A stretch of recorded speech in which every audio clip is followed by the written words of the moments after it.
we're going to turn to another great leader. And in this case, we're talking about Mrs. Hindou Oumarou Ibrahim. She is the coordinator of the Association of Poor Women and Autochthonous Peoples of Chad and board member of the International Indigenous Peoples Forum for Climate Change. And it's a pleasure to share the floor again with you once more. I know of your great leadership and how passionate you are of the participation of women and of the indigenous peoples. But please, Ms. Hindou, tell us your thoughts on why is it crucial to involve indigenous people and local communities in the actions of conservation and sustainability. Please do share your thoughts with us. Thank you very much, Excellency. It's really a great pleasure again to be with you. Merci beaucoup. You know, for sure, indigenous peoples does not design NDCs as country does. But indigenous peoples are one of the most important contributors to the fight against climate change and also to protect all the biodiversity. But how we do that? While instead negotiating over and over, on the ground, indigenous peoples are doing more than protecting our biodiversity and fight climate change, because we protect 80% of the world's biodiversity and its various ecosystems around all the world. As we all know, in Amazon, indigenous people's land are more diverse than even a national park, because we know how to keep balance with our traditional knowledge around all the species of the nature.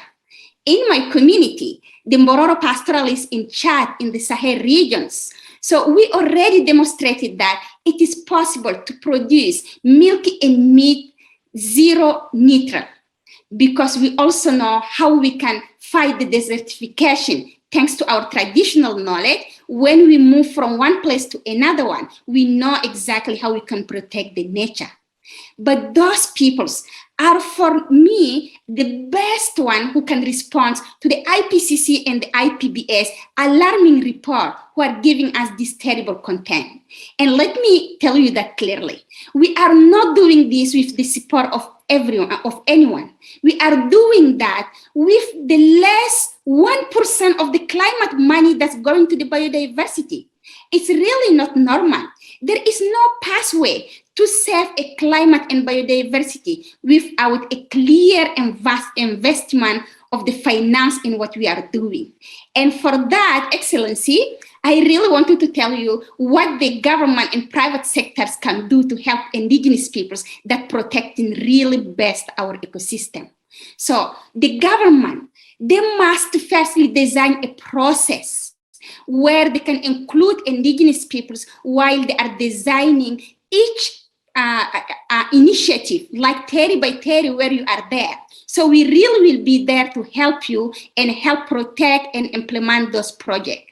We are acting in many projects on the ground, and that's why it is so important to have in those legislation the respect of the right of indigenous peoples, the inclusion of the free, prior, and informed consent of us in order to implement better the project. Finally, Mr. President, what is important for me, it is how the private and public money can be for the initial way of $1 billion that can help indigenous peoples to better protect our land. Is it possible to commit just to this money? Because we know the 2 COP are coming up just in the end of this month. Excellency, we have been so long sitting in the passenger seat. It is time for us, for the government, to give us the wheel and to let us be in the driver's seat.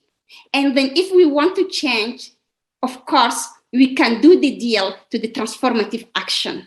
Thank you.